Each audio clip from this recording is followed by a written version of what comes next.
All right, we're here reading The God King, a story in the days of King Hezekiah. Chapter 7. It's called Mbuta. Pharaoh sat upon his throne, the serpent scepter in his hand, the double crown upon his head, Shepnuset at his side. He was very tired. His head spun with the events of the day, disputes to settle, requests for favors, ambassadors from Punt, from Sheba, across the Red Sea. The crier called one more name, Amos, son of Neriah, ambassador from Hezekiah, king of Judah. Pharaoh's eyes widened. The man had approached the throne on his feet. There was a soft, shocked hiss of breath from the people in the great hall. Taharka leaned forward, no longer half asleep. The man was tall, brown, his black hair clubbed in a heavy braid. He was dressed like a traveler who has had no time to change.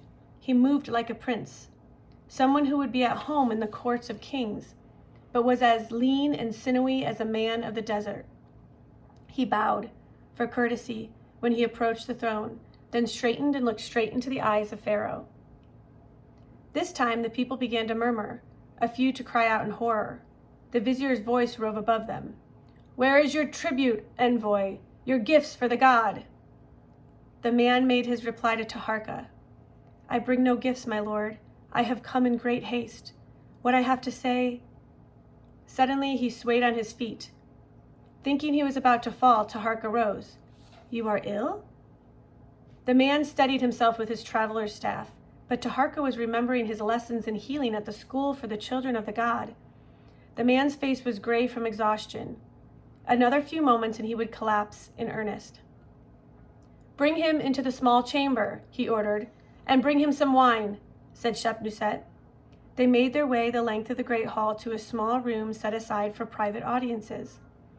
The vizier, more fearful than ever since the death of the taster, tried to follow, but Taharka waved him back. This man was in no condition to play tricks.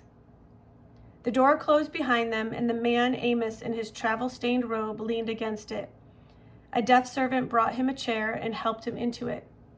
"Forgive me," said the man. "Don't talk. Wait for the wine." The wine was brought.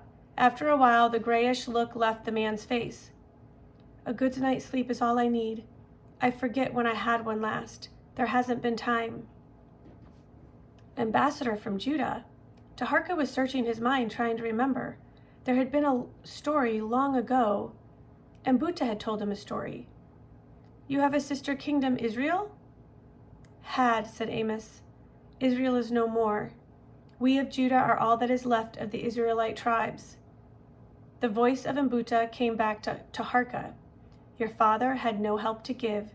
Israel hasn't been heard from since." Taharka settled into his own chair. He was curious to hear what the man had to say. Shepnuset put a question. "Are you well enough to talk?" He nodded. "It's been many years since we have heard from Judah. Why are you here?" "To bring you news and a warning, and to ask for your help." The news first," said Shepnuset. The man raised his eyes, dark and troubled, but with the glimmer of a fierce fire. "Sidon has fallen to the Assyrians." "The Assyrians again?" There was a stillness about Taharka's heart. Sidon, the great trading city, crossed the desert of the east on the northern sea. This was no idle news. "Soon," said the man, "they will be in Judah." "Why?" said Shepnuset. "Does not Judah send tribute to the Assyrians?" For a moment the man's head drooped. Then with some effort he again raised his eyes. "There comes a time," he said, "when people can bear no more." From somewhere inside himself he seemed to be summoning new strength. "When Israel fell, the father of my king hastened to send tribute to the Assyrians. He built an altar to the god of their city, Nineveh, and humbly begged the mercy of their king. For years we saw our children conscripted for their armies and their slave gangs, went hungry while our barley went to Nineveh, saw the silver drained from our treasury in Jerusalem. Then one day, my king, my glorious King Hezekiah. Taharka, God King of the Nile, with the crown of the two kingdoms on his brow, could not help smiling just a little. Amos stiffened. My king, son of David in the 13th generation, said, Enough. He looked around our beautiful city Jerusalem and said, I will make it clean again. He sent word through Judah and the coast, no more. No more silver to build the stables and the temples of Nineveh. No more children taken away to serve the tyrant. No more tribute. And then he smiled at the memory. And then he smashed the altar to the Assyrian god. The little room was very still. He's crazy, thought Taharka. So is his king.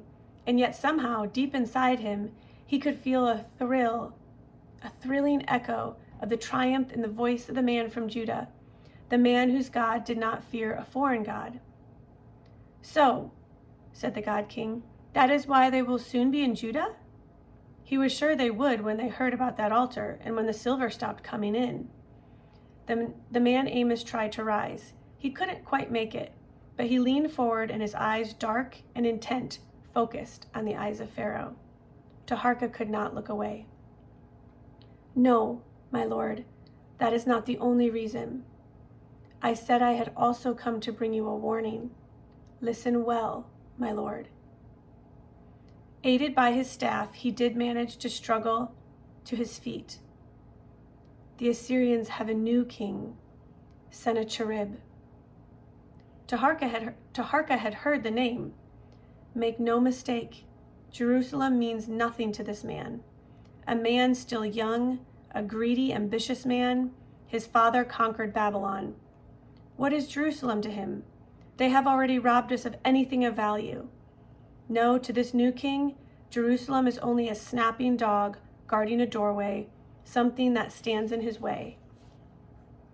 A doorway, thought Taharka. A doorway to the gold in the mines of Cush? A doorway to the green banks of the Nile? The man Amos nodded as if Pharaoh had really spoken. Yes, my lord, my king, my city Jerusalem, we are all that stands between the nations of the Nile and a very dark night, and time is short. Even now, Assyrian agents are being sent throughout the world, across the eastern desert. Already silver and gold has been paid out to men in high places, rewards for treason and murder. The lamps were flickering, the shadows really were gathering in the little chamber. Murder? The death of the taster? Men in high places? What men? Which high places? The man from Judah collapsed suddenly into the chair. Forgive me, he said again. And again Taharka forgot everything else in his concern for the exhausted man. You must sleep, he said, even before food. We'll find you a bed in the outer courts. We'll talk about this later. There isn't much time for talk. Taharka looked at him in wonder. This was a strange man indeed. He came here, desperate for help, put on his feet, looking the god in the face, speaking to him as if he were any ordinary man. And now he seemed to be telling the god to hurry up and make up his mind. There is time, said Taharka soothingly. He did not meet with Amos the next few days. He saw him once, rested and well again, a new fire in his eyes. No time, his eyes seemed to be saying.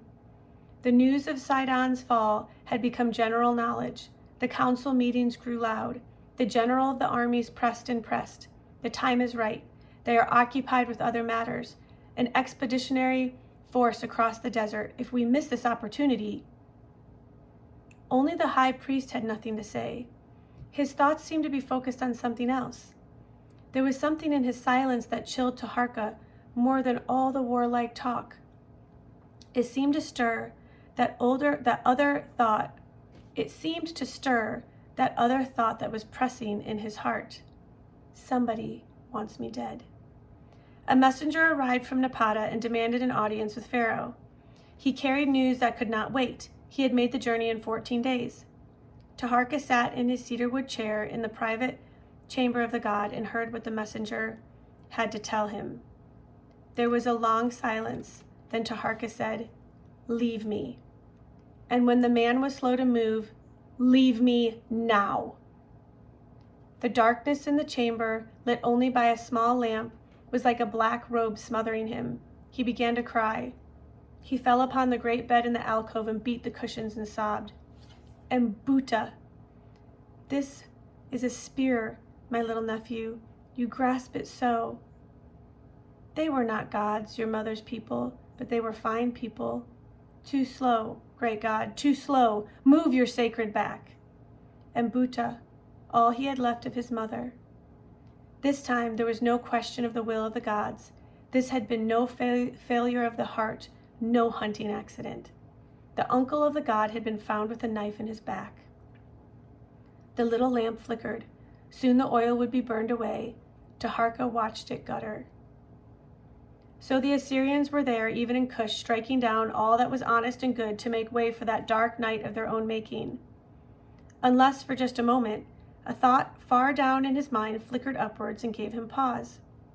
But no, darkness like this would not arise from the green banks and life-giving water of his beloved Nile. He would not even think of it.